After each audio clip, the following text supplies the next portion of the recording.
Para esta noche, mis hermanos, vamos a compartir un tema que, si bien es cierto, hemos estado hablando sobre lo que es correr al bien del Señor, correr al bien, y creo que hemos estado aprendiendo desde que comenzamos la serie de la enseñanza sobre el Señor es mi pastor y nada me faltará, y luego después como el Señor juntando el rebaño, hacia dónde tenemos que correr, qué tenemos que hacer como ovejas del Señor.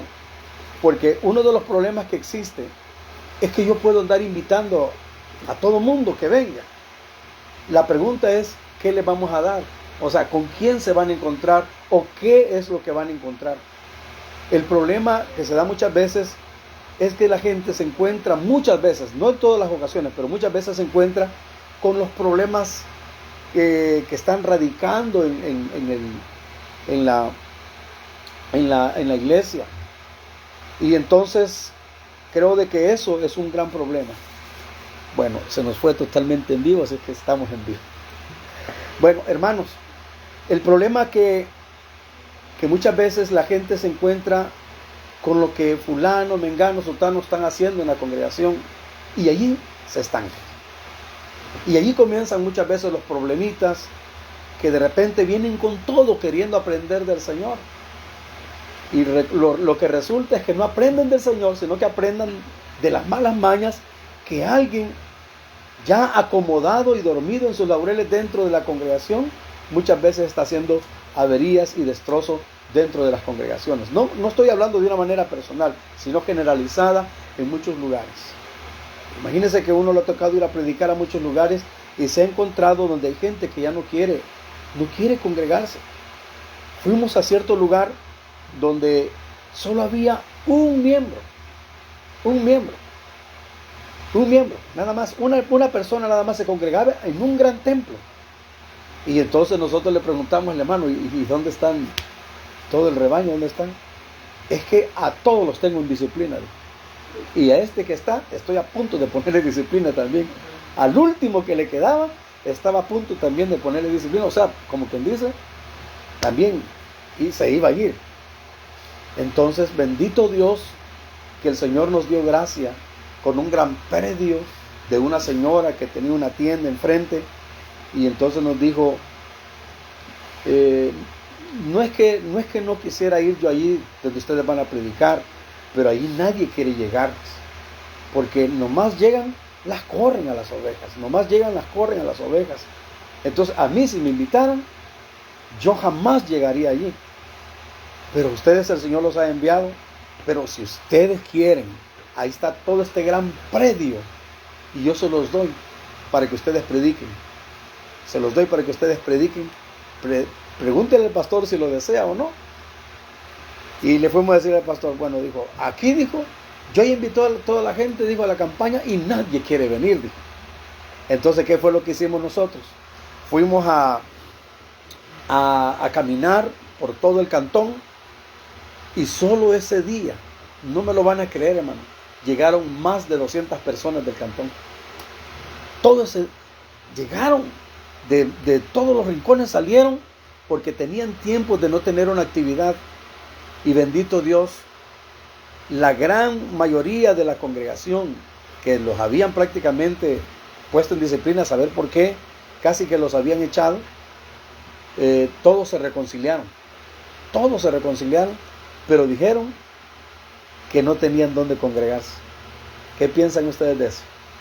O sea, todos se reconciliaron en la calle, pero el único local que había era donde los echaban. Entonces, en este caso, ¿qué podríamos hacer en ese caso? Hermanos, ¿qué podríamos hacer en ese caso?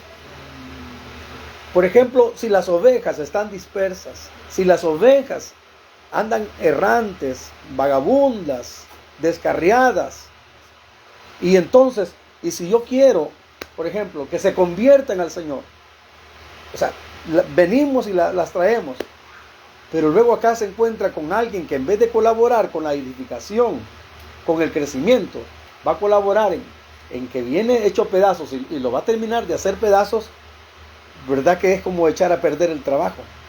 Es como que Alguien está haciendo un edificio, pero de repente ya cuando lo van a habitar, los que lo van a habitar comienzan a botar las paredes y comienzan a darle, a quebrar todo. Imagínense. Entonces, ahora, ¿qué necesitamos entonces como rebaño, como iglesia del Señor? Casi nunca hablo de esto, pero lo voy a decir. Hace muchos años se levantó un hombre predicando en China y le dijeron de apodo Watchman Nee, así le llamaron. El nombre de él era Nitoshen y le consideraron el apóstol en la China porque fue un hombre. ¿Y saben cómo se llamaba la congregación que él comenzó a ministrar? Manada Pequeña. Manada Pequeña porque comenzó con un grupo pequeño, pero fue creciendo y se levantó grande guerra contra él, que lo metieron preso. Pero este hombre tenía una virtud, que se había aprendido prácticamente de memoria toda la Biblia. A él lo metieron preso, pero llevaba la Biblia dentro de él. Lo metieron preso y desde la cárcel él comenzó a dar un montón de enseñanzas, y la mayoría de los libros que conocemos de él fueron más que todo enseñanzas que él dio verbalmente, y los alumnos en las cárceles las escribían y en las páginas las iban guardando, y así era como iba creciendo la iglesia. Pero todos eran basados en la escritura, todo. Entonces, ¿a dónde iban a caber todos estos cristianos? ¿A dónde iban a caber todos estos hermanos si se convertían en la cárcel? O sea que la congregación, el local de ellos, ¿cuál era? Era la cárcel, porque el pastor, Dios allí les había enviado el pastor en la cárcel. Y otra de las cosas es que no les enseñó otra cosa, no más que la palabra. Entonces, cuando viene alguien al Señor, cuando alguien corre al Señor, ¿cuál es uno de los primeros bienes que encontramos ahí en Jeremías 31? El primero que encontramos, ¿cuál es? Es el pan, ¿verdad? El pan. ¿Cuál es el segundo? El vino. ¿Y cuál es el tercero? Sí, el vino, ¿es verdad? ¿Y cuál es el tercero? El aceite. Pero fíjense que hay dos más. Dice, ¿y correrán al qué dice? Al ganado de las ovejas y de las vacas. Estas dos cosas tienen significado. Corren a todo el bien del Señor, pero muchos tampoco corren al ganado de las ovejas. Y aunque lo pudiéramos ver de una manera natural como la provisión y lo que el pueblo de Israel iba a tener, pero miremoslo de una manera espiritual. Saben que hay ovejas que no se llevan con otras ovejas. Por ejemplo, podríamos ver acá, en esta localidad, cuántos rebaños hay aquí esparcidos. Vamos a ver como cuántos lugares hay donde se reúnen. Quizás unos 15, 20, no sé. Quizás exagerando, unos 25, quizás o menos. Pero lo que les quiero decir, se llevará un rebaño con otro rebaño. Aquí a 3 casas hay un rebañito. A unas 10 casas está otro rebañito ahí por arriba. ¿Y será que estos se llevarán? ¿Será que estos están teniendo una comunión? ¿Sabe por qué? Y eso es un gran problema. Porque la Biblia dice que ¿en qué conocerán los de afuera que somos discípulos del Señor?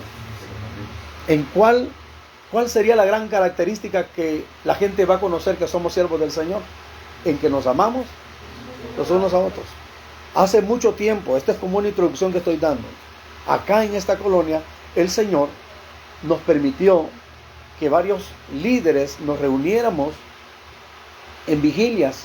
Incluso en este lugar venían varios pastores también y varios líderes, y hubo una vez que se armó una vigilia sin programa, sin nada de eso, simplemente que el Señor ha dicho que se hiciera una vigilia, y llegaron como 3 o 4 pastores, pero el Señor se estaba moviendo, pero de repente el Señor dijo: yo lo que quiero es que aquí sean un solo pueblo, no un pueblo esparcido, sino que sea un solo pueblo. Y comenzaron los líderes a decir: bueno, y entonces los pastores, ¿y quién va a ser el pastor de todos los que estamos acá? Ya peleando por quién quería ser el pastor. O sea, imagínense, peleando por el liderazgo. Y el llamamiento es una imposición, es un voluntariado, o es un llamamiento de Dios el pastorado. Es una imposición que lo imponen, es un voluntariado que se ofrece para hacerlo, o es porque el Señor lo llamó. Dice, y me gustaría que me buscaran ese versículo, dice: os daré pastores que os apacienten con ciencia. ¿Saben qué significa eso? Que os apacienten con conocimiento. ¿Saben que cuando comienzan a pastorearte y a ministrarte con el conocimiento del Señor, van a ir más allá de la apariencia, van a ir más allá de lo que sus ojos ven, sino que te van a ver como Dios te ve a ti? Y de esa manera se va a poder pastorear bien a una persona. De lo contrario, no. Porque si yo los veo en mi propia manera, ¿cree que no voy a comenzar a sacarle defecto a todos los hermanos? Voy a comenzar a sacar defecto a aquel, a este y al otro, y así a todos. Ahora, en el libro de Jeremías capítulo 3, versículo 15, dice, esto es como una introducción porque vamos a ministrar sobre la necesidad de ser llenos del Espíritu Santo, pero esto es como una recopilación de la palabra que hemos estado compartiendo. Dice en el versículo 14, 3:14 de Jeremías, 3:14, convertíos, dice, hijos rebeldes, dice el Señor. Imagínense, porque yo soy vuestro Dios, y os tomaré uno de cada ciudad, y dos de cada familia, y os introduciré en Sión. Y mire que dice en el versículo 15, y os daré pastores según mi corazón. Vamos, díganlo conmigo, pastores según el corazón de Dios. Y os daré pastores según mi corazón, que os apacienten con ciencia y con ¿qué más? E inteligencia. Dos cosas: conciencia, que es sinónimo de conocimiento; inteligencia, o sea, con la sabiduría de Dios. Que os apacienten con la ciencia, con el conocimiento de Dios, y la sabiduría, la inteligencia que proviene de Dios. Dos cosas bien importantes que necesita un siervo de Dios: tener la ciencia de Dios y tener la inteligencia de Dios. Y yo, como perito arquitecto, dice la palabra, puse el fundamento, dijo el apóstol Pablo, pero también dice allá en otro versículo que no lo tengo en la memoria, pero que dice que el Señor pastoreó a su rebaño, dice, con la pericia de su mano. Es con la inteligencia, con la sabiduría, con la habilidad que Él poseía en sí y posee en sí Dios. Ahora, ¿de qué se llenará la tierra, Barak? Dice que la tierra ya está llena según lo que vio Isaías, ¿verdad? Isaías dijo en el capítulo 6, toda la tierra está llena ¿de qué? De su gloria. Pero hay otro profeta que dijo que la tierra sería llena ¿de qué? ¿Del conocimiento de qué? De la gloria. Fíjense bien, una cosa es que la tierra está llena de la gloria, y otra cosa es que la tierra será llena del conocimiento de la gloria. Imagínense que ya el apóstol Pablo en Colosenses, Cristo dijo a través de Pablo que Él era la plenitud, pero que también que Él es en nosotros la gloria. Cristo en vosotros es la esperanza de gloria.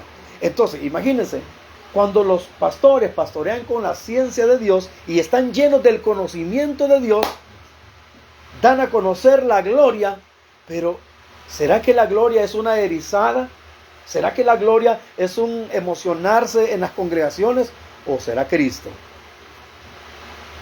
Vamos a ver, nos van a regalar por aquí ese versículo donde dice que Cristo en vosotros es la esperanza de gloria. Ahí me voy ya acercando al tema en el cual quiero meterme. Cristo, la esperanza de gloria.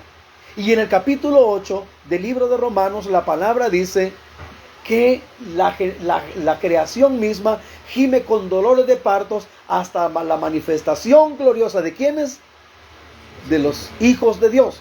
Va a haber una manifestación gloriosa, pero dice que va a haber también un esparcir de la gloria del Señor. La Biblia dice aquí en el capítulo 1 del libro de Colosenses, versículo 27, a quienes Dios quiso dar a conocer las riquezas de la gloria de este misterio. O sea que es un enigma, es como un secreto que está entre el Señor y sus siervos. El misterio entre los gentiles, que es Cristo en vosotros, la esperanza de gloria. O sea, cuando dice que la tierra será llena del conocimiento de la gloria, ¿a qué se estaba refiriendo entonces? Que la gente, por ejemplo, cuando dice que los pastores pastorearían con ciencia, con conocimiento, o sea, ¿a quiénes te darían a conocer ellos? A Cristo. Un pastor, por ejemplo, que Dios me ayude a mí, hermano, porque yo muchas veces cuento cosas que suceden, pero no que sean inventos, sino que cosas que las hemos vivido en el ministerio. Pero en realidad la gente no está interesada en saber de mí, sino en saber quién es Jesús, quién es Cristo, quién es el Señor. Y cuando la gente conozca al Señor, entonces comenzará a experimentar el verdadero cambio. De lo contrario, no. Porque usted puede abordar quizás costumbres mías o costumbres de los que ministramos, pero no del Señor. Yo me he fijado que entre nosotros, ahora yo no lo he hecho, entre nosotros hay algo que hacemos. Esto, pues sí, hermanos, pues sí, santos, sí. Y damos una palmadita, ¿no se han fijado? ¿Ah? ¿No se han fijado que? Pues sí, y la gloria del Señor, y el Señor, y le hacemos, y yo lo hago. Y de repente entre nosotros podemos tomar esa costumbre. Pero en realidad eso es algo que nos acostumbramos como rebaño. Como rebaño. Pero en realidad lo que debe de aprenderse, lo que debemos entender, es que la gente no debe de venir a aprender mis costumbres o maneras de comportarme, sino ver a Cristo en mí. Saben que dice la palabra que Israel hasta el día de hoy, cuando leen a Moisés, dice que les queda el velo y no pueden ver a Cristo. Dicen que los judíos tienen como un velo, el cual solo por Cristo puede ser quitado. Dice que cuando leen la palabra, ellos no pueden ver al Señor. Ven la letra, ven la Torá, ven las escrituras, pero no pueden discernir a Cristo. Porque ellos todavía andan diciendo, tenemos a Moisés, a Moisés, a Moisés, a Moisés. ¿A quién le sacaban los fariseos a Jesús cuando refutaban a Cristo? ¿A quién le sacaban? Nosotros, discípulos, ¿de quién somos? Decían. Nosotros, discípulos de Moisés. Entonces, ¿de quién habían aprendido? ¿De quién hablaban? De Moisés. Les aseguro que si Moisés los hubiera escuchado, los hubiera reprendido. Los hubiera reprendido.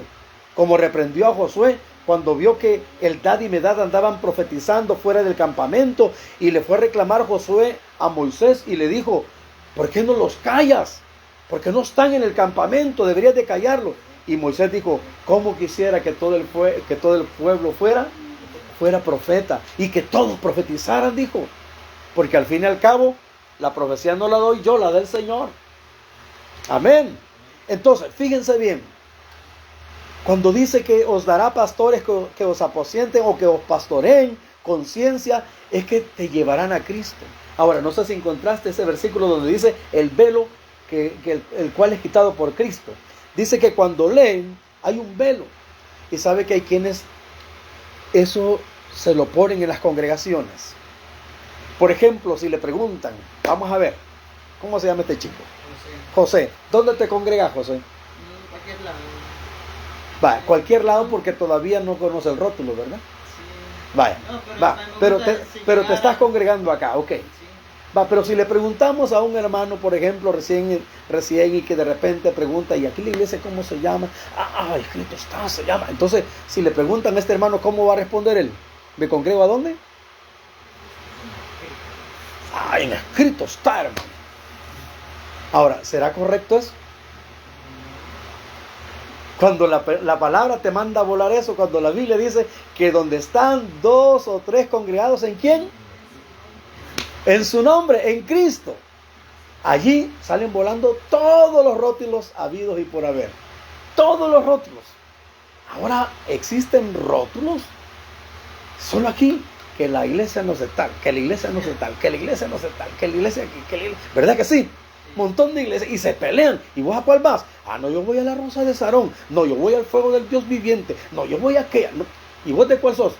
Yo a cualquiera voy, dicen por ahí. Pero, ¿a qué quiero llegar con esto, hermano? Es que la gente, cuando no ha conocido al Señor, ¿qué es lo que tiene de referencia? El rótulo. Hace tiempo yo les prediqué a una congregación por ahí que se llamaba Fuego del Señor. Y todos fríos, puros pingüinitos, todos. No, de verdad yo les tuve que decir, bueno, como dice allí, Fuego del Señor. Sí, pero a la hora del mover del Señor no querían meterse con el Señor, no querían fuego del Señor. Entonces era un rótulo solamente por haber. Ahora, de nada serviría que dijeran, escrito está, pero nunca hablan de la palabra. Nunca hablan del escrito está. Por lo menos que le diera honor a eso, al menos solo hablando de la palabra, así como Cristo, que solo escrito está, y como dice la Escritura, y como dijo el profeta en Isaías, y así, pues la palabra. Al menos para mí escrito está no es un rótulo. Para mí escrito está es algo más que un rótulo, es la palabra viviente del Señor. Amén. Porque es más, cuando iban a dar la persona jurídica de la congregación, nos preguntaron que cuál iba a ser el rótulo de la congregación, y le dije, pues la verdad que nos volteamos a ver todo, ¿verdad, Lilian? Porque no teníamos ni rótulo nosotros ni nada. ¿Y cómo le ponemos? Porque no teníamos rótulo. Entonces yo le digo, mire, no puede quedar ahí solamente Iglesia del Señor, así no, y dice así, no, dijo la licenciada, necesita el rótulo. Y entonces, ¿cómo le ponemos? Santo Dios, porque la verdad es como que le estemos queriendo poner nombre a lo que ya tiene nombre, ¿verdad? Y entonces, escrito está, le dijimos. ¿Y por qué escrito está? Porque solo predicamos la palabra, queremos predicar la palabra nada más. Déjeme ver si existe alguna que se llame otro escrito está, y si no, pues así va a quedar. Y así quedó registrada, escrito está. Pero escrito está, para su información, hermanos, no es un rótulo. Eso es por asuntos legales nada más, pero nosotros no nos llamamos escrito está. Nosotros nos llamamos la iglesia del Señor, la iglesia de Cristo. Amén. Ahora, aquí está el rótulo. No, aquí está el versículo. Capítulo 2, versículo 3. No, capítulo 3 de 2 de Corintios, versículo 15. ¿Cómo dice? Bueno, vamos a ver aquí el versículo para comprenderlo mejor, el verso 14. 2 de Corintios, capítulo 3, versículo 14 dice, pero el entendimiento de ellos se embotó, o sea, se encerró, se encajonó el entendimiento de aquellos que quieren ver todo superficial y quieren verlo todo de una manera literal. O sea, los que muchas veces quieren andar cuestionando. Porque hasta el día de hoy, cuando leen el antiguo pacto, les queda el mismo velo no descubierto, digan conmigo, el cual por Cristo es quitado. Y aún hasta el día de hoy, dice, cuando se lee a Moisés, el velo está puesto sobre el corazón de ellos. Pero cuando se conviertan al Señor, ¿qué dice? El velo se les será quitado, el velo se les quitará. Cuando se conviertan, ¿a quién? Entonces pregúntale que tiene a su lado, ¿y tú a quién te has convertido? Hermanos, les tengo otra noticia. Esta no es la iglesia del hermano Adolfo. ¿Y vos a cuál va? A la iglesia del hermano Adolfo. ¿Y cuándo morí por ella? No, que quítense, es de quitarse eso. Y otros hasta otra cosa dicen de mí, no dicen mi nombre, sino que de otra manera. No, yo voy allá y dicen el apodo. Eso es como un irrespeto. No a mí, sino a la iglesia del Señor. La Biblia dice que, por eso se recuerdan aquella enseñanza, hermanos, de Efesios. ¿Cuántos se recuerdan de que decía en él? ¿Cuántos se recuerdan de esa enseñanza que le dimos? Que era en él, creados en él, justificados en él, redimidos en él, predestinados en él, y todo en él, en Cristo, en el Señor. Y claro, pues nosotros entendemos que es la manifestación del Señor, del Padre, Hijo y el Espíritu Santo, y Cristo pues fue manifestado en el tiempo que Dios quiso, en el tiempo que se nos reveló la gracia. Pero hermano, cuando la iglesia, óigame bien, vienen y no se les revela el Señor, sino que ven el rótulo, las costumbres de los hermanos, el quehacer de los hermanos, las mañas de los hermanos, es allí donde se estancan y hay un gran estancamiento. Vamos, dígale que tiene la par, por favor, no te estanques viendo las costumbres de los hermanos. No te estanques viendo las costumbres de los hermanos. Búscame aquel versículo donde andaban peleando por lavarse las manos y quebrantaban el mandamiento del Señor. Andaban peleando porque unos se lavaban las manos y otros no. Ese era el gran pleito que tenían. Y el Señor, y le dijeron al Señor, a Jesús le dijeron, ¿por qué tus discípulos quebrantan la tradición de quién? De los ancianos. O sea que aquellos andaban defendiendo la tradición de quién?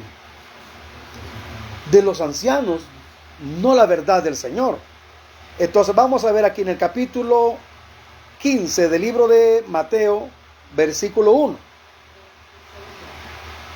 Mateo 15:1 dice: entonces se acercaron a Jesús ciertos escribas y fariseos de Jerusalén, diciendo: ¿por qué tus discípulos quebrantan la tradición de los ancianos, porque no se lavan las manos cuando comen pan? ¿Por qué tus discípulos quebrantan la tradición de los viejitos, de los ancianos, pues? Porque no se lavan las manos para comer pan. Eso es lo que ellos le fueron a reclamar al Señor. Estaban reclamando por una tradición. Ahora miren la respuesta del Señor. En el versículo 3, respondiendo él, les dijo: ¿por qué también vosotros quebrantáis el mandamiento de Dios por vuestra tradición? Ustedes dejan de lado la palabra y se van en pos de la tradición, de las costumbres de los ancianos, pero no en pos de la palabra. Entonces, hermano, ¿cuántas veces qué es lo que aprendemos más como miembros de alguna congregación? Aprendemos las costumbres. Por ejemplo, hermano, les voy a decir esto. En la Biblia, ¿dónde dice que tenemos que poner flores en el altar? Así. ¿Dónde dice que tenemos que poner flores en el altar? Y también, ¿dónde dice la palabra que donde está el púlpito, ahí es el altar? Ellos están aquí, hermano. Y le llaman el santo lugar. Y que aquí no sube alguien si no está bautizado. Y que aquí no sube alguien si no está casado. Y que aquí no sube alguien, y esto comienzan a decir. Y que al retirarse de allí, tiene que salir de retroceso viendo el altar, no dándole la espalda, sino que tiene que salir así, como caminando para atrás. Viendo hacia el frente, caminando para atrás. Así tiene que salir. Entonces, en cierta ocasión, alguien llegó, hermanos. Alguien llegó con un ramo de flores, diciendo que el Señor le había dicho que teníamos que poner flores. Y aquí las traigo. Así. Mira, hermana, con todo respeto le dije, pero no es que esté menospreciando la creación, porque las flores el Señor las ha creado. Pero nosotros no lo hacemos simple y sencillamente porque la Biblia en ningún momento nos está diciendo que pongamos flores aquí, que adornemos esto aquí de flores. Ahora, ¿a dónde es que adornan bastante con flores, hermano? Cementerio. ¿A dónde? Cementerio. Yo sé que hay flores que las pueden poner en una mesa como adorno y todo así, ¿verdad? Y alguien también de enamorado puede regalar un ramo de flores, ¿verdad? Pero si esos ya se terminaron, ¿verdad? Pero ahora lo que me refiero, por ejemplo, si nos vamos a referir a lugares que se dice profesar a Dios, ¿cuáles son los lugares que los llenan de flores y que ponen un grandes pero cantidad de flores y que hasta dicen, óigame bien, que hasta dicen, a Dios no le gustan las artificiales, a Dios le gustan las originales? Boda, en una boda. Sí, pues sí, pero eso son cosas de Pero cuando pasamos a de la ornato, pero de algo litúrgico, algo religioso, y que hasta dice el Señor que mañana le toca a usted traer los ramos de flores. Santo, y si no tiene mucho capital para ir, ¿y cómo le tiene que ir a prestar al vecino? Imagínense. Pero lo toman como ley, pues, y que si no las llevan, la castiga el Señor. Ese es otro problema, que si no las llevas, te castiga el Señor. Y qué terrible, hermano. cuando no le cambian el agua en esas congregaciones, el agua de esos floreros. Dios guarde, hermano, mejor no lo digo. Mejor no lo digo. Y hay quienes que cuando llegan a hacer la limpieza de esos locales, allí en la cuneta van a tirar el agua de las flores que han estado durante una semana y hacen esa gran apestazón en la calle y molestan a los vecinos con esa gran hediondez. ¿Me están oyendo, hermano? Ahora, pero la gente cree que eso es de Dios. Es una tradición y una costumbre que de dónde la adoptaron, de dónde la tomaron. No fue de la palabra. Porque si el Señor lo hubiera dicho, entonces hay que hacerlo. Pero el Señor en ningún momento nos lo dijo, cada quien, cada domingo tiene que traer y adornar mi altar. ¿Verdad que no? Entonces, ese es el problema, hermano. Ese es el problema cuando no estamos corriendo al bien del Señor. Cuando no estamos corriendo a la revelación, cuando no estamos corriendo a la inteligencia del Señor, a la sabiduría del Señor, sino que estamos corriendo a las costumbres de los viejitos empedernidos que nos enseñan antes de mostrarnos a Dios, nos muestran sus costumbres, sus tradiciones. ¿Y ustedes cómo adoran al Señor allá en su iglesia? Porque nosotros de esta manera lo adoramos aquí. Es que solamente hay una manera de hacerlo. La Biblia dice que Dios busca adoradores que le adoren ¿en qué? ¿En qué? Entonces, esa es la manera correcta que la iglesia debe de hacerlo. Que Dios busca adoradores que le adoren en espíritu, pero ¿qué es adorar en espíritu y en verdad? Vamos así rapidito, ¿verdad? Sí, así rápido. ¿Qué es adorar en espíritu y en verdad? Apegarse a lo que está escrito en la palabra y luego con la unción del Espíritu de Dios. Entonces, ahora, ya queriendo entrar en el tema que les traigo, porque imagínense qué grande esta introducción que les hice. Porque el no correr al bien del Señor, o sea, al pan, a la revelación, a la inteligencia, al conocimiento del Señor, al no correr a la sangre que nos limpie y nos redarguya de todo pecado, que es la sangre del Señor.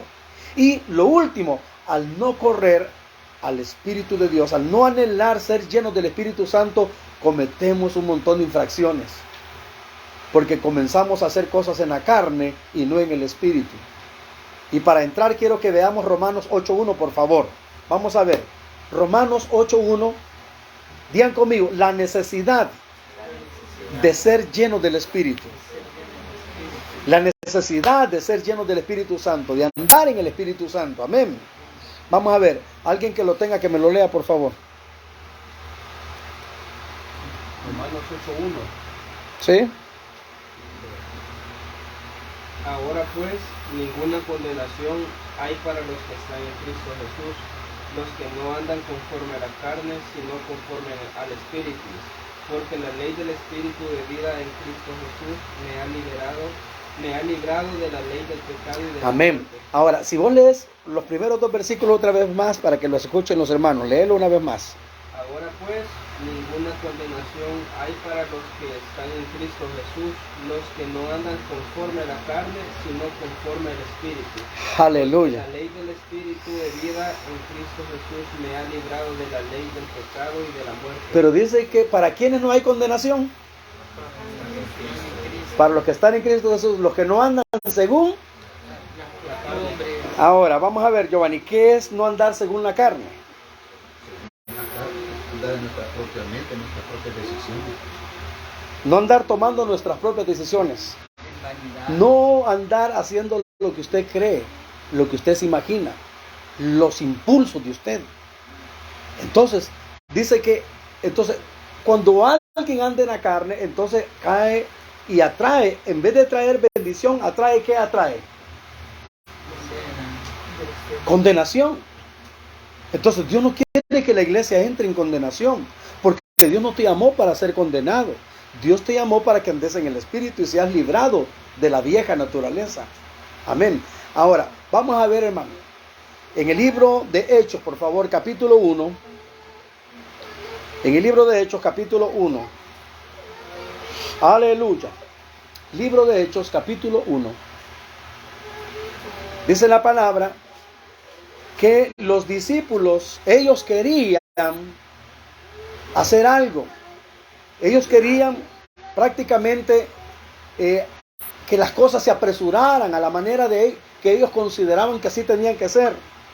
Pero leed del 1 al 3, ¿para qué es lo que dice? En el primer tratado, Teófilo, hablé acerca de todas las cosas que Jesús comenzó a hacer y a enseñar, hasta el día en que fue recibido arriba, después de haber dado mandamientos por el Espíritu Santo a los apóstoles que había escogido, a quienes también, después de haber padecido, se presentó vivo con muchas pruebas indubitables, apareciéndoseles durante 40 días y hablándoles acerca del reino de Dios. Ajá, y luego seguí leyendo lo que dice. Y estando juntos, les mandó que no se fueran de Jerusalén, sino que esperasen en la promesa del Padre, la cual les dijo: oísteis de mí. Aleluya. Miren lo que dice. Y estando juntos, vamos, digan conmigo, juntos. No estaban divididos, estaban juntos los hermanos. No estaban peleándose. Mirad cuán bueno y cuán delicioso es. ¿Saben que en esa misma porción del Salmo 133 dice que es como el buen qué? Es, o sea, si ustedes ven el capítulo 133, ustedes ven al pueblo junto y al pueblo recibiendo el óleo. Al pueblo junto y al pueblo recibiendo el Espíritu de Dios. Si nosotros estamos en un común sentir, en el discernimiento del entendimiento, en la comprensión, hermano, el Espíritu Santo ni siquiera usted tiene que estar obligando que fluya. Ni siquiera, Señor, lléname, como algunos que te ponen a gritar, llena, llena, llena. Como que si el Espíritu Santo fuera alguien arrogante y que lo tenés que forzar. Amén. ¿No se han fijado que muchas veces pídanle al Espíritu que lo llene? Grítele al Espíritu. Hermano, aún dice la palabra que el Espíritu Santo dice que aún ya cuando está en la persona gime ¿con qué? Con gemidos indecibles. Hermano, es lo más tierno que puede haber de Dios. El Espíritu Santo, imagínense que se le llamó el Consolador. ¿Ve? Entonces, dice que vendría el Espíritu Santo, pero ¿cómo estaban ellos? Estando juntos, se les mandó que no se fueran de Jerusalén, sino que esperasen la promesa del Padre, la cual les dijo: oíste de mí, porque Juan ciertamente bautizó con agua, mas vosotros seréis bautizados ¿con qué? Aleluya, levante la mano los que anhelan eso. Juan ciertamente os bautizó con agua, pero el Espíritu Santo no lo iba a dar Juan, sino que lo iba a dar el Padre a través de Cristo. Amén. Vendría. El que viene después de mí, dijo Juan, es más poderoso que yo, el cual os bautizará con Espíritu Santo y fuego. Entonces, óigame bien. ¿Alguien se puede el Salmo 133? ¿Lo puede decir alguien? ¿Alguien se lo puede? ¿Alguien lo puede decir? Mirad cuán bueno, díganlo, mirad cuán bueno y cuán delicioso es habitar los hermanos, ¿verdad? Juntos, en armonía. Es como el buen óleo que desciende sobre la cabeza, diga, para recibir el Espíritu, la unción, el buen óleo, ¿de dónde vendrá? Vendrá de Cristo y que baja sobre la barba, los ministros del Señor. Miren qué rico eso. El óleo baja hasta la barba, pero especifica la barba de aquí, ¿la barba de quién? La barba de Aarón. ¿Y quién era Aarón? Era el sacerdote. Y el pueblo del sacerdote, de la boca del sacerdote, buscará la ley. Entonces, cuando estamos hablando del sacerdote, estamos hablando de los ministros. Y oiga bien, qué curioso, que la barba se mueve cuando se habla, ¿verdad que sí? O cuando se come. ¿Ve? Bueno, yo no tengo mucha barba, ¿verdad? Es poquita la que tengo, pero la barba se mueve cuando se está hablando. Entonces, los ministros se moverán cuando la cabeza hable, pero hablarán y ministrarán. No sé si necesita algo. Va, entonces cuando vemos el aceite descender sobre la barba, el óleo descender sobre la barba, estamos hablando, díganlo conmigo, Ministros llenos del Espíritu Santo. Vamos, dígale que tiene a su lado. Qué necesario es que andes llenos del Espíritu Santo. Porque usted y yo puede ser alguien versado en la palabra. Puede ser alguien que trace la palabra, que ministre la palabra. Pero lo puede hacer de una manera tan seca y de una manera tan superficial que no está causando ningún impacto, sino simplemente está entrando como un conocimiento nada más o como una información a la mente de alguien. Oiga bien, y les voy a leer algo que está en el libro de Efesios capítulo 6 del 10 en adelante, donde aparece la armadura, donde dice, y la espada ¿de quién es la espada? La espada del Espíritu. O sea, no puede haber palabra si no hay un mover del Espíritu Santo. Porque cuando lo hacemos, por ejemplo, a mí, no crean, hermanos, que yo agarro aquí la Biblia y voy a predicar, y me voy a lucir enseñándoles esto y lo otro. A mí siempre me da nervios, a mí siempre me da aquel miedito porque no quiero decir lo que yo quiero, sino que quiero que se aprenda lo que el Señor quiere que se aprenda y que el Señor nos guíe. Hermanos, ustedes que reciben la palabra, ustedes no pueden basarse nada más en lo que ya está escrito, los apuntes nada más y conformarse, leer y decir y ya estuvo. No, sino que debe de irse a la presencia del Señor. Lléname de tu Espíritu, que tu Espíritu Santo. La Biblia dice que Apolos era un hombre fervoroso, dice la palabra que era, en la palabra, pero también era lleno del Espíritu. Y también ¿cómo se llama? Esteban era lleno del Espíritu.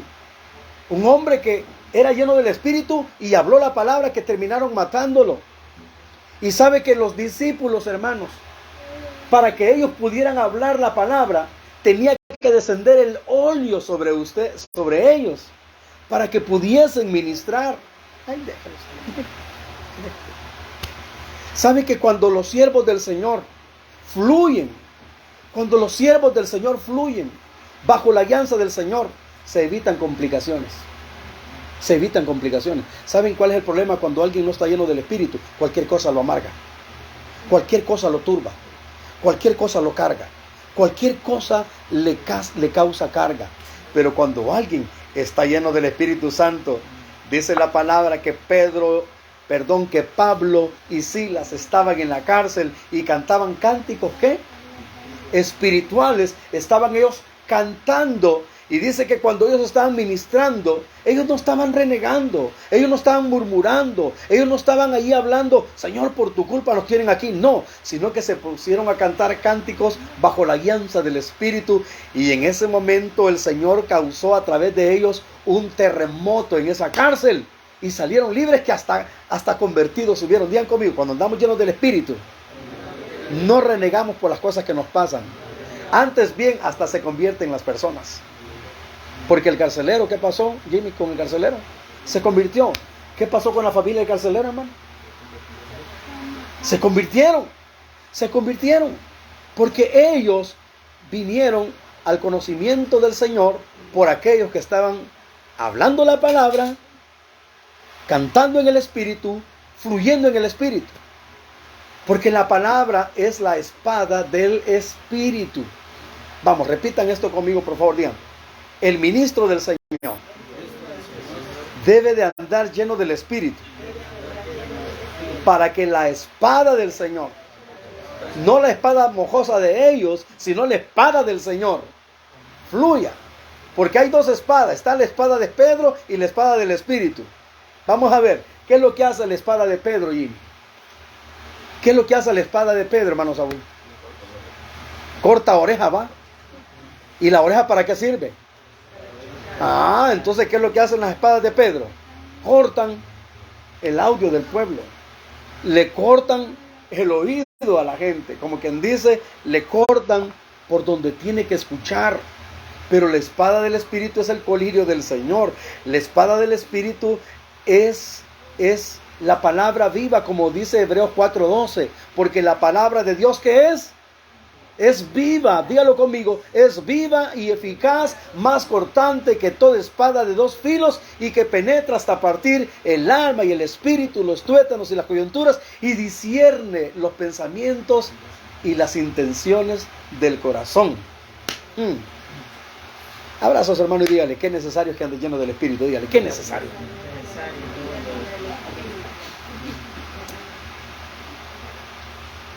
Cuando alguien no anda lleno del Espíritu, cualquier cosa lo pincha.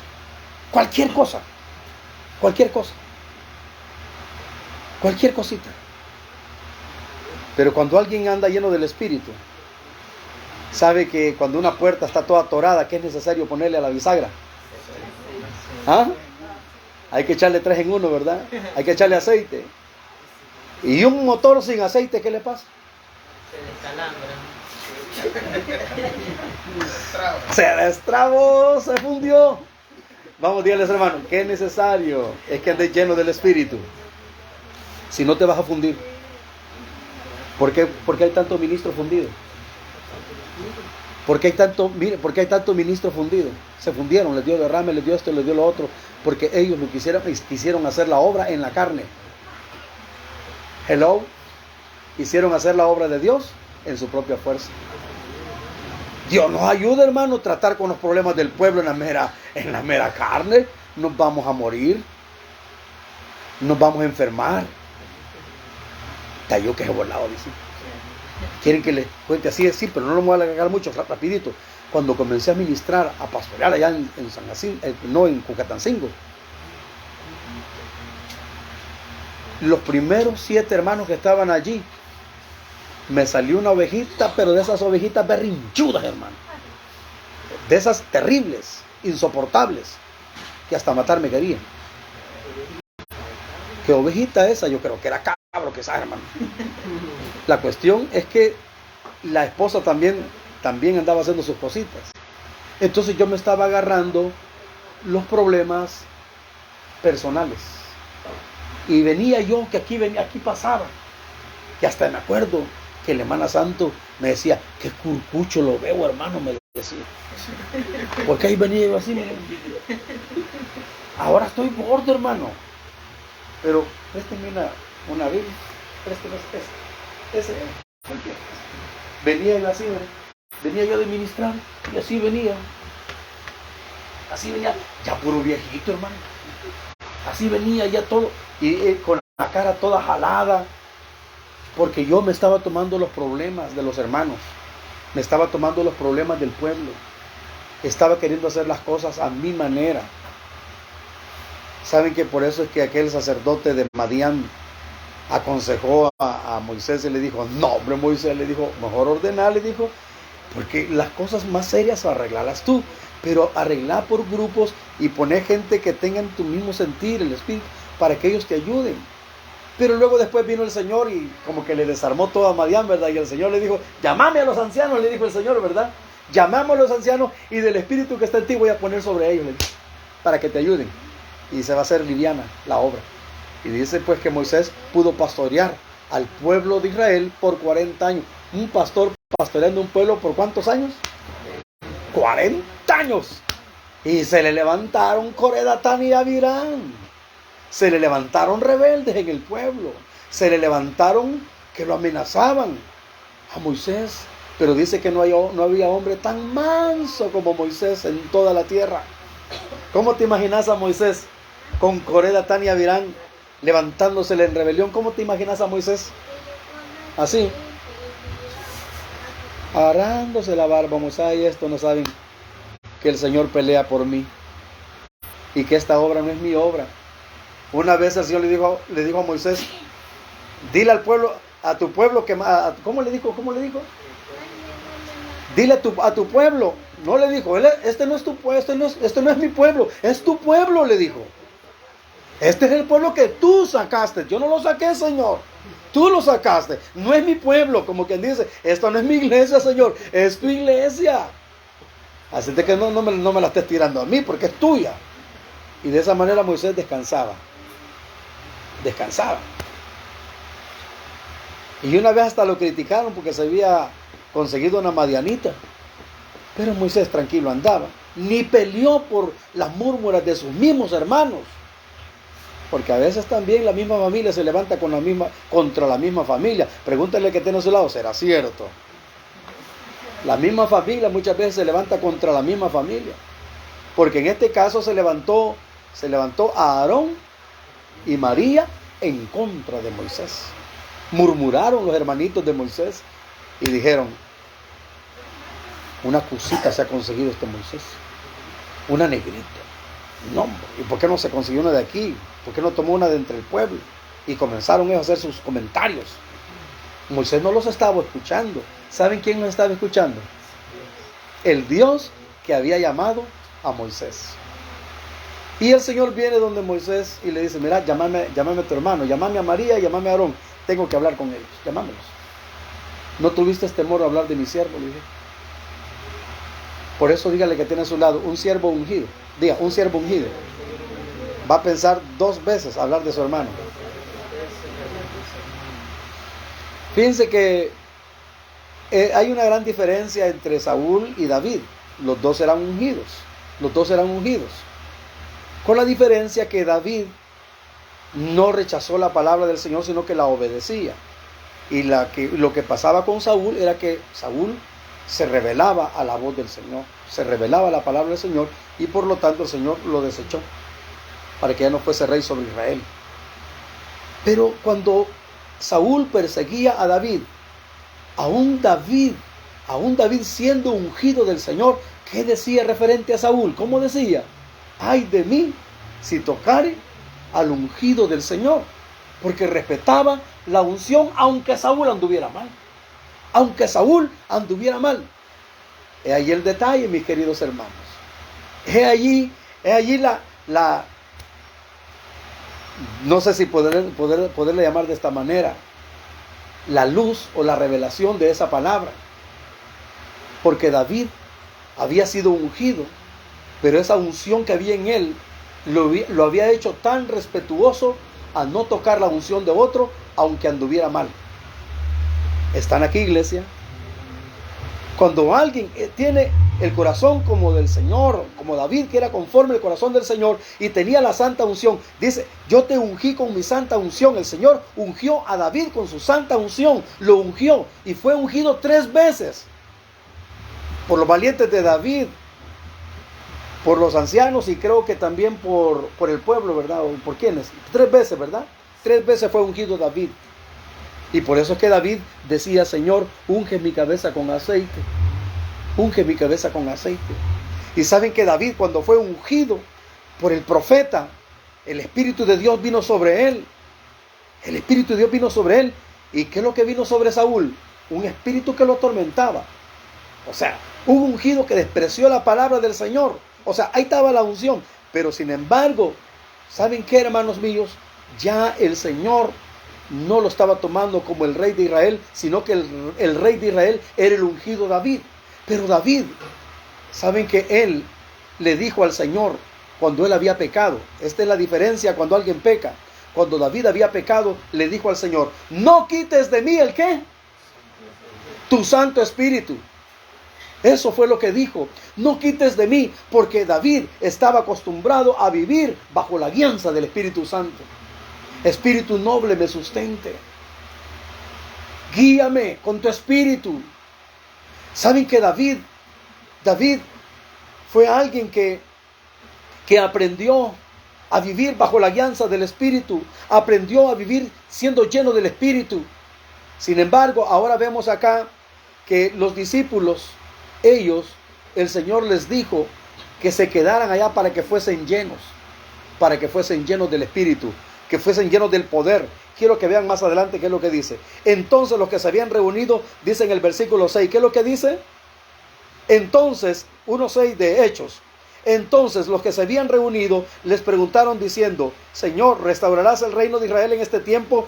Y él les dijo, no os toca a vosotros saber los tiempos o las sazones, o sea, las cosas que el Padre puso en su sola potestad. Pero ¿qué dice el verso 8? ¿Alguien puede leerlo? Pero recibiréis, ¿qué? Poder cuando haya venido sobre vosotros el ¿qué? Cuando haya venido. Ustedes ya conocen, han oído enseñanzas, ustedes ya han andado conmigo, han visto milagros, porque hasta fueron a echar fuera demonios y les sujetaron los demonios. ¿Están oyendo, iglesia? ¿Saben que los discípulos en la misión de los 70, ellos fueron a obrar, fueron a echar fuera demonios, fueron a hacer tantas cosas, pero necesitaban, digan conmigo, la llenura del Espíritu? Necesitaban. El Señor les dijo, quédense en Jerusalén.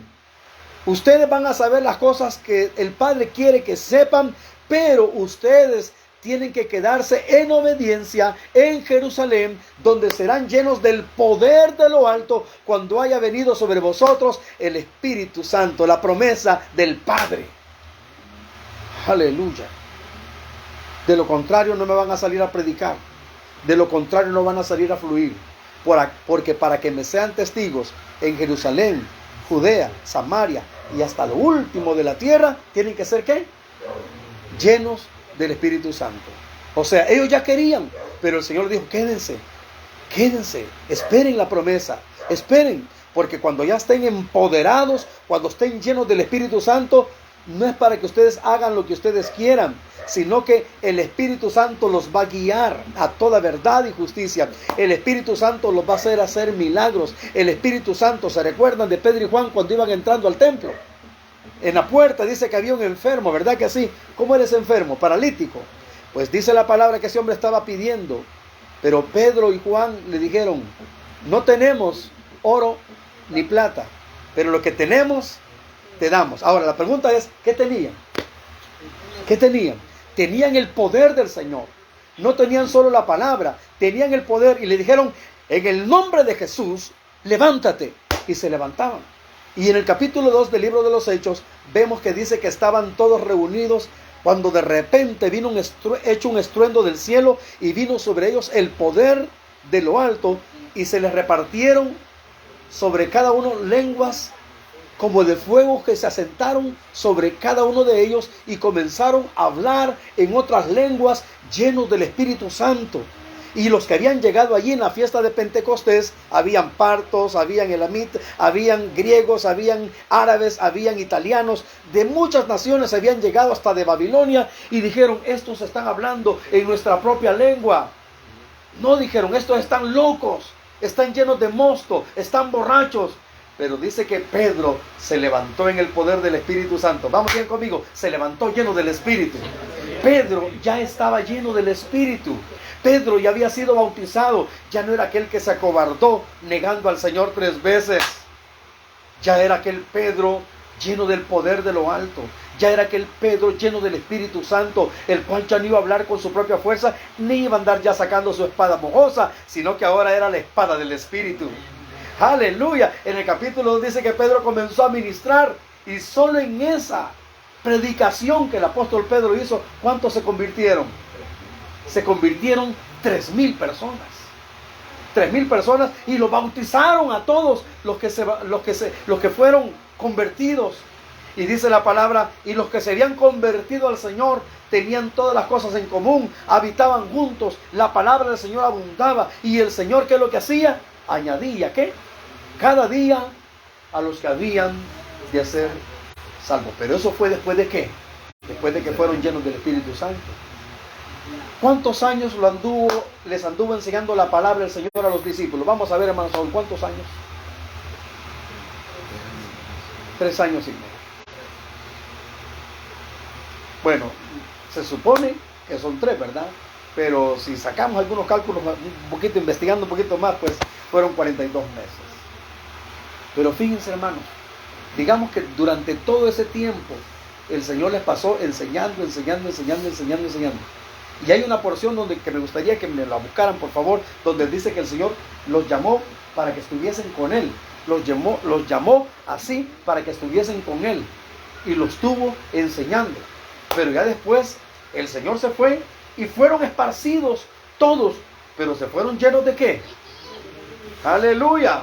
Les enviaré el Consolador, el cual estará con ustedes. ¿Cuántos días? No solamente el día domingo, no solamente el día miércoles, sino que el Espíritu Santo va a estar con ustedes todos los días. Ustedes van a hablar llenos del Espíritu Santo. Y mire, hermano, hablar lleno del Espíritu Santo no es hablar jerigonzas o cosas que nadie va a entender, sino que hablar lleno del Espíritu Santo es hablar con el conocimiento de Dios, con el entendimiento de Dios, diga conmigo, con la capacidad de Dios. Entonces dice aquí en el capítulo 3, versículo 14, del libro de Marcos, por favor, 3:14. Y esta enseñanza, hermano, la voy a dejar solamente hasta aquí, porque vamos a seguir la otra semana, si Dios lo permite, porque está larguísima esta enseñanza. Dice la palabra en el 3:14 de Marcos: y estableció a 12 para que estuviesen con él. Estableció a 12 para que estuviesen con él. ¿Y para qué? Para enviarlos a predicar. Entonces, ¿qué es lo importante? Estar con él. Y voy a agregar lo de Hechos 2, ser lleno del Espíritu Santo, y luego ir a ¿qué? A predicar. Y que tuviesen autoridad. Que tuviesen autoridad. Vamos, dígale eso, hermano. Qué necesario es andar con la autoridad del Señor. Hermano, yo le voy a decir esto, y por favor no se van a asustar. Muchas veces hay reuniones donde de repente alguien que de repente está poseído, y de repente pues los demonios quieren manifestarse. ¿Qué tienen que hacer los discípulos del Señor, los siervos del Señor? ¿Dejar que vocifere en medio de la congregación o liberarlo? ¿Qué tiene que hacer? Liberarlo. Pero si no estamos con el poder del Señor, ¿qué va a suceder? Te vas a salir todo golpeado. Hermano, esto no es de jactarse ni de hablarlo con jactancia. Pero para liberar a un endemoniado, tú tienes que tener el poder de Dios. Si no, no lo vas a poder liberar. No lo vas a poder. Necesitas la palabra, pero necesitas el fuego. Necesitas el poder del Espíritu Santo. Por eso el Señor les dijo: y seréis llenos del poder del Espíritu Santo. Y entonces ustedes me van a ser testigos. De lo contrario, no. Necesitan ser llenos del poder de Dios. Imagínense que cuando el Señor dice la palabra que fue bautizado, fíjense bien, Él fue bautizado en agua. Pero cuando estaba siendo bautizado en agua, ¿qué descendió del cielo? En forma corporal como de paloma, dice que Él fue lleno del Espíritu Santo. Y cuando Él fue lleno del Espíritu Santo, dice la palabra que fue llevado por el Espíritu al desierto. Y allá se fue a encontrar, después de 40 días de ayuno, ¿con quién cree que se encontró? Con el mismo diablo se encontró.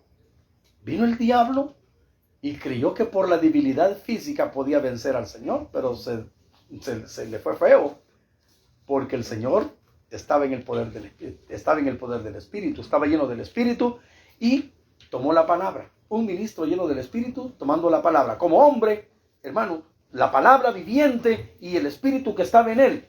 No halló el camino el diablo en los tres ataques que le hizo. Le atacó el cuerpo, el alma y el espíritu. Pero luego en ese capítulo que está siempre allá en Lucas, dice la palabra que cuando el Señor, después de haber derrotado al diablo con esos 3 espadazos que le dio, dice que Él bajó ¿en qué? Bajó en el poder del Espíritu. Y muchos endemoniados después eran liberados. Las sinagogas llevaban enfermos y endemoniados para todo eso. Ahora, ¿y por qué Dios nos está trayendo esta palabra? Imagínense, ya tenemos ahí el permiso y vamos a estar ahí en la comunidad. Pues van a dar por ahí un permiso. Pero imagínense, hermano, nosotros no vamos a ir a llamar hermanos. Vamos a ir a llamar a gente que no es convertida. A gente que el Señor va a liberar. Lo creen, hermano. Pero vamos a llegar como charamuscas, todos congelados. No, tenemos que andar llenos del Espíritu. Tenemos que andar llenos del poder de lo alto. No podemos andar así, a solo poner la mano. No, por favor. Gente va a ser libertada. ¿Cuántos lo creen? Amén. Gente va a ser liberada. Pero no va a ser liberada con tu poder, sino con el poder de lo alto, con el poder del Señor. Así de que yo quiero que se pongan en pie y digan conmigo: Señor, necesitamos. Amén. Miren qué precioso, hermano. Qué rico, ¿verdad? Así es que vamos a dejar esto por acá y bendiciones a los que estuvieron acá conectados. Bendiciones. Esto va a continuar la próxima semana. Bendiciones.